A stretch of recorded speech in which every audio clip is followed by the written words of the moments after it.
ثلاث ممثلين اختفوا الحمد لله. الجزء الثاني رقم واحد يا جماعه تامر عبد المنعم.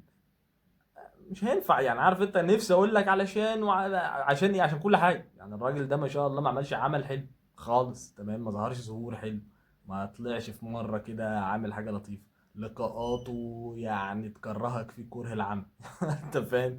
كل حاجه هو ماشي فيها بشكل مش أليف. فاهم؟ فالراجل ما شاء الله اختفى فنيا، ودي حاجه بصراحه يعني جميله جدا.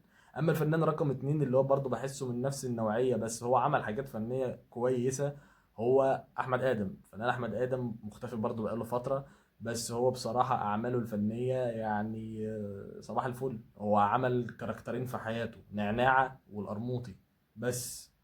المشكله ان في ناس بتشوفه اسطوره، انا مش عارف ليه يعني، بس هو ما عملش الا الاثنين دول. والقرموطي اللي هو القرموطي بجد يعني، اللي هو فيلم القرموطي اللي هو بتاع العراق، مش قرمط بيتمرمط واللي حصل ده خالص يعني، مش العبث ده خالص. هو الفيلمين دول وتعشت مع احمد ادم خالص، وبقاله فتره كبيره جدا مختفي. وبصراحة يعني أنا الراجل ده كنت بحبه كفنان لما بتشوف لقاءاته.